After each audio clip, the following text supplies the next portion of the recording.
Monday, Tuesday, and Wednesday, July 6th, 7th, and 8th, the sun is in Cancer and the moon is in Aquarius. This combination was what Lady Di was born with.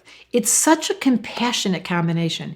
Cancer is the feeling of being the mom, of being the caretaker, of being the one who really does deal internally with their outer world. So they take everything home, they take everything personal. We understood that Lady Di had a food disorder, like the quality of internalizing and not feeling comfortable. But the moon in Aquarius relieves that because it's detachment. Ding, ding, ding. You have this freedom over here. So it's a wonderful combination, Cancer and Aquarius. And July 6th is the Dalai Lama's birthday. And he's one of my heroes. I think I've had lifetimes being a Buddhist. I just have the strongest feeling because I've always been in love with him.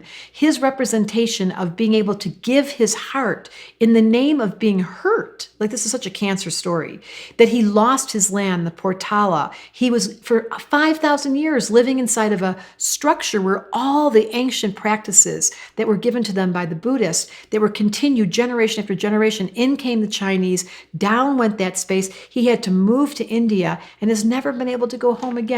Do you know what that's like for a Cancer? To never go back to their history, to never go back to their home, and to have the Portala turned into a unbelievable fiasco. It's so embarrassing to even talk about what's going on there. It's so disturbing. So the quality of the moon in Aquarius is you detach. This is the high road of Cancer and Aquarius. The Cancer feels the pain. The Aquarius detaches and it asks this question: what am I supposed to be learning?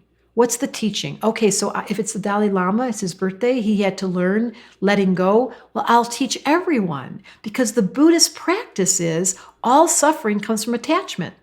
So if I can learn, said the Dalai Lama, the ultimate Buddha, how to not be attached, but to actually serve my whole culture, because he's the head, he's the leader of so many monks, how to be kind in the face of violence, how to put down your arms. That is so Cancer Aquarius. Take the emotional body, detach, let go of your attachment of what you think it should be, because there's the suffering, and accept what is.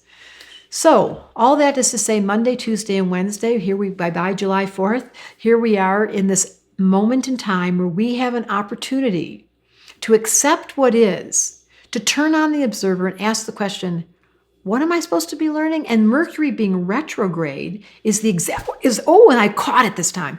Mercury being retrograde is exactly the opportunity. Did you notice we used a teddy bear for Cancers, retrogrades? Mercury being retrograde is a great chance to say, I can look now with my observer on, moon in Aquarius, what creates my suffering? It's always going to be attachments. It's always going to be wanting it to be some way. The high road of Cancer Aquarius is, just as the Dalai Lama represents for us, acceptance. Letting truth be acceptable even when you don't like it. That's not really easy, especially when the sun in Cancer is opposite Pluto and Jupiter, and it will become Saturn down the road. But there's this big, strong opposition where Cancer, the sensitivity, is being asked by this opposition and by the moon in Aquarius. Can you take your emotional body at times when you're really feeling moody, Cancer, when you're really feeling emotional, water, and say, my moon's in Aquarius today and I'm going to detach. I'm not going to indulge myself. There's times to indulge and there's times to detach. Monday, Tuesday, and Wednesday. And I'm going to suggest you guys, I have a book called The Missing Element that teaches you how to turn on your observer, figure out where you're indulging, where it is that your emotional body gets tripped up, and put on the voice of compassion. I love sharing with you the voice of compassion. Astrology Answers hired me to do this for you, to say to you, detachment, when the emotional body is really at a high pitch, is the highest road to come into acceptance and compassion for what is. That's what I think we should all be doing, accepting what is with compassion and knowing how to be kind.